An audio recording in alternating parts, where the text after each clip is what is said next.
بسم الله الرحمن الرحيم. قال الله تعالى في كتابه المجيد: يا أيها الذين آمنوا قوا أنفسكم وأهليكم نارا. صدق الله العظيم. حضرات، اللہ تعالیٰ نے انسانوں کو جو نعمتیں عطا کی ہیں ان میں ایک بہت بڑی نعمت اولاد کی نعمت ہے۔ اولاد انسان کے لیے دل کا قرار اور آنکھوں کا سکون ہے۔ اولاد سے انسان کو طاقت ملتی ہے، بڑھاپے کا سہارا ہوتی ہے، اور جو بچے ہوتے ہیں وہ نہ صرف یہ کہ ایک باپ کے بچے ہوتے ہیں بلکہ پوری قوم کے وہ بچے ہوتے ہیں۔ پوری قوم بچوں سے امیدیں لگاتی، اس لیے کہ وہ ملک کا فیوچر ہوتے ہیں، والدین کا مستقبل ہوتے ہیں۔ اور سب سے بڑھ کر یہ کہ انسان کی زندگی کی رونق اور گھر کی رونق بچوں کے دم سے ہی قائم ہوتی۔ جس گھر میں بچے نہیں ہوتے وہ گھر ویران سے لگتا ہے۔ اس لیے اللہ تبارک و تعالیٰ نے فرمایا کہ المال والبنون زینت الحیات الدنیا، کہ مال اور بچے یہ دنیا کی زندگی کے لیے زینت ہیں، رونق ہیں۔ اور یہ بچے باپ کے پاس، والدین کے پاس امانت ہیں۔ قیامت کے دن ہر انسان سے اپنی ذمہ داری کے بارے میں، اس کی ذمہ داری کے بارے میں سوال کیا جائے گا۔ تو باپ سے پوچھا جائے گا کہ تم کو جو اولاد کی نعمت دی گئی تھی اس نعمت کا تم نے کیا حق ادا کیا، اس نعمت کے بارے میں اپنی کیا ذمہ داری نبھائی، اپنی کیا ڈیوٹی نبھائی تم نے۔ حضور اکرم صلی اللہ علیہ وسلم کا ارشاد ہے: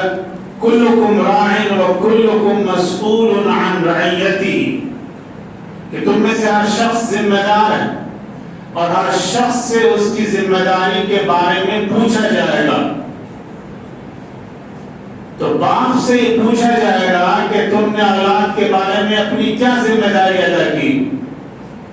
کیا باپ کی ذمہ داری صرف یہی ہے جیسا کہ عام طور پہ لوگ سمجھتے ہیں، دنیا ہی سمجھتی ہے کہ باپ کی ذمہ داری یہ ہے بچوں کے بارے میں کہ وہ بچوں کے کھانے پینے کا انتظام کرے، اس کی تعلیم اعلیٰ سے اعلیٰ ہائر ایجوکیشن کے لیے انتظام کرے، اور اس کے لیے مکان بنائے، اس کے لیے جاب کے لیے کوشش کرے، کیسے اس کا فیوچر بہتر ہو، اس کے لیے بھاگ دوڑ کرے۔ یا عام طور پہ لوگ سمجھتے ہیں کہ باپ کی اتنی ذمہ داری، اس سے زیادہ ذمہ داری باپ کی ہے کہ وہ اپنے اولاد کے آخرت کے بارے میں فکر کرے، اپنی اولاد کی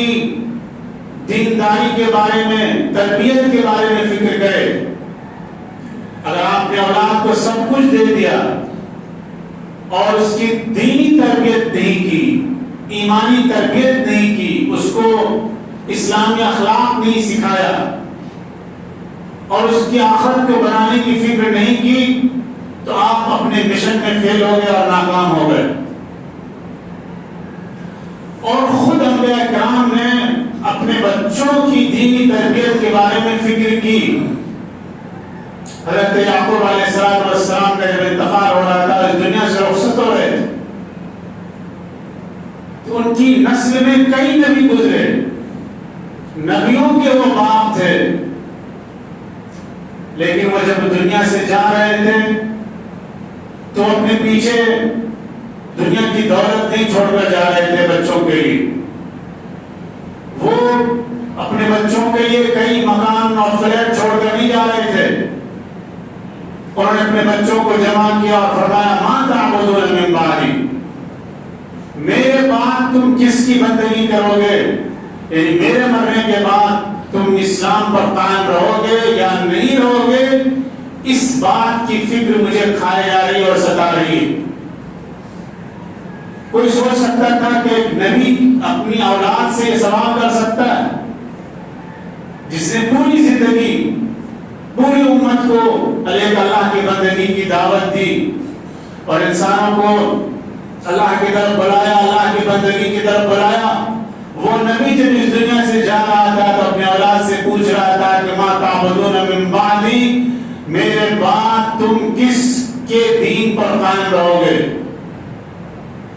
آج بچوں کے بارے میں سب کچھ ہم سوچتے ہیں،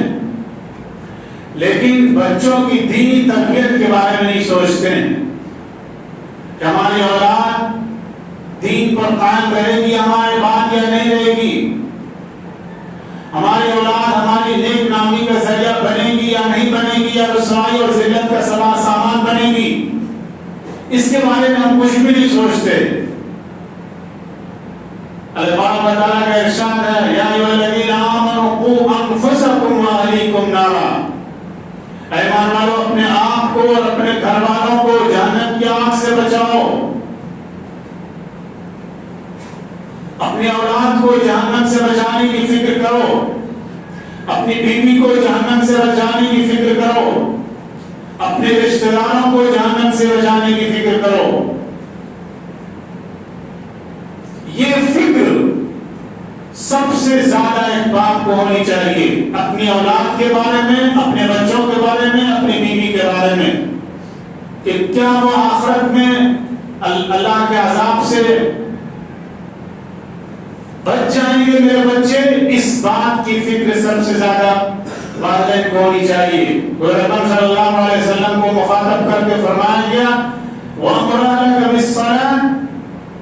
وَاسْتَبِرْ عَلَيْهَا لَا نَسْأَلُكَ رِزْقًا نَحْنُ نَرْزُقُكَ وَالْعَاقِبَةُ لِلتَّقْوَىٰ، کہ اپنے گھر والوں کو نماز کا حکم دیجئے، نبی سے کہا جا رہا ہے، اور آپ اس پر جمے رہیے، اس پر ڈٹے رہیے، اس پر قائم رہیے۔ ہم آپ سے روزی کے بارے میں سوال نہیں کرتے۔ رسول صلی اللہ علیہ وسلم نے فرمایا، مُرُوا أَوْلَادَكُم بِالصَّلَاةِ إِذَا بَلَغُوا 7 سِنِينَ وَاضْرِبُوهُمْ عَلَيْهَا إِذَا بَلَغُوا 10 سِنِينَ، کہ اپنے بچوں کو نماز کا حکم دو جب وہ 7 سال کے ہو جائیں،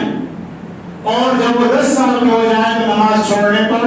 ان کو مارو، ان کی تنبیہ کرو، ان کی تعلیم کرو، ان کو سبق سکھاؤ۔ آج کا حال یہ ہے کہ بچے نماز پڑھتے یا نہیں پڑھتے، بچوں کو دین کے عقائد معلوم ہے یا نہیں ہے، بچوں کے دل و دماغ میں اسلامی اخلاق کی، اسلامی تہذیب کی اہمیت ہے یا نہیں ہے، اس کی کوئی فکر نہیں۔ بچوں کو انگلش میڈیم اسکول میں داخل کرانے کے بعد والدین یہ سوچتے ہیں کہ ہماری ذمہ داری ختم ہو گئی، اور انگلش میڈیم اسکول میں جہاں مشنری کی تعلیم دی جاتی ہے، کہیں الحاد کی تعلیم دی جاتی ہے، کہیں کفر اور شرک کی تعلیم دی جاتی ہے، اور بچے جب پروان چڑھتے ہیں تو کفر کے عقائد کے ساتھ، کفر کے نظریات کے ساتھ اور مشنری نظریات کے ساتھ، وہ عقائد جو اسلام کے خلاف ہیں، وہ عقائد جن کا دین سے کوئی تعلق نہیں ہے، وہ عقائد ان کے ذہن و دماغ میں بھرے جاتے ہیں، ان کو ایجوکیٹ کیا جاتا ہے الحاد کے لیے، ارتداد کے لیے، ان سے کہا جاتا ہے کہ اس دنیا میں اللہ کا کوئی وجود نہیں، نعوذ باللہ، وغیرہ وغیرہ، اور آخرت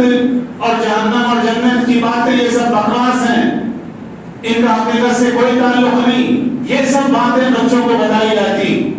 یا بچے آج کل سیکھتے ہیں اپنے دوستوں سے، سوشل میڈیا سے، اپنے ماحول سے، جس ماحول میں نہ اللہ کا خوف ہے، نہ آخرت کی فکر ہے،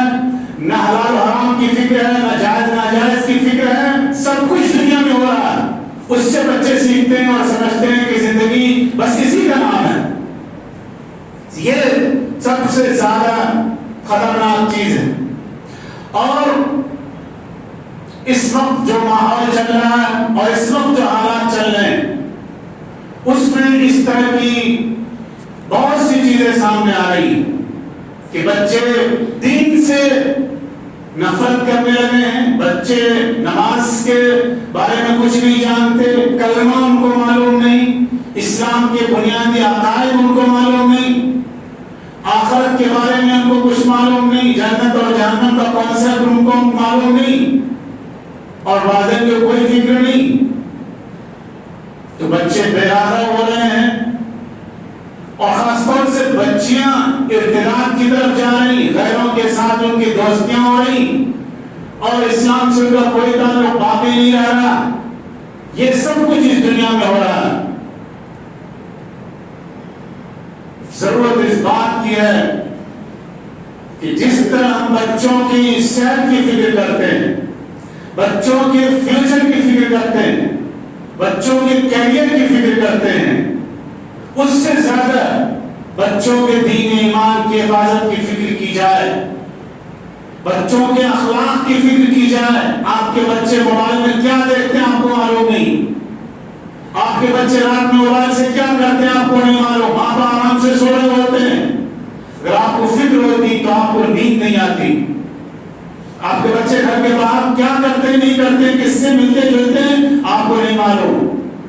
آپ نے داخلہ کرا دیا اور آپ نے سمجھا کہ آپ کی ذمہ داری ختم ہو گئی، اور اگر جب کچھ ہوتا ہے تو اس وقت کچھ نہیں ہو سکتا، سب کچھ ہاتھ سے نکل چکا ہوتا ہے۔ اس لیے بچپن سے بچوں کے اخلاق کو بنانے کی فکر کی جائے، بچوں کی تربیت کی فکر کی جائے، اور سب سے زیادہ بچے اپنے والدین سے سیکھتے ہیں۔ آپ جیسے ہوں گے آپ کے بچے بھی اسی طرح ہوں گے۔ آپ چاہتے ہیں کہ آپ کے بچے اچھے بنیں تو آپ اچھے بنیے، آپ چاہتے ہیں کہ آپ کے بچے نیک بنیں تو آپ نیک بنیے، آپ چاہتے ہیں کہ آپ کے بچے نماز کے پابند بنیں تو آپ نمازی بنیے، آپ چاہتے ہیں کہ آپ کے بچوں کے اندر اللہ کا خوف ہو تو آپ اپنے دل میں اللہ کا خوف پیدا کیجئے، اور آپ چاہتے ہیں کہ آپ کے بچوں کے اندر حلال حرام میں فرق ہو تو آپ اپنی آنکھوں میں پانی پیدا کیجئے، اور حلال حرام میں فرق کیجئے، جائز ناجائز میں فرق کیجئے، اور آپ یہ چاہیں گے کہ ہم سب کچھ کریں اور ہمارے بچے فرشتے بن جائیں، بزرگ بن جائیں، تو یہ ناممکن ہے۔ اللہ ماشاءاللہ لاکھوں کروڑوں میں کوئی اس طرح کی مثال ہو سکتی؟ اس لیے آپ اپنے بچوں کو بہتر بنائیے، اور اس کے لیے ضروری ہے کہ آپ خود بہتر بنیے، آپ خود اپنے اندر اللہ کا خوف پیدا کیجیے، آپ خود اپنے اندر دین کی فکر پیدا کیجیے، آپ اپنے اندر آخرت کی فکر پیدا کیجیے، تب جا کے آپ کے بچے بھی آپ کے نقش قدم پر چلیں گے اور آپ کے لیے نیک نامی کا ذریعہ بنے۔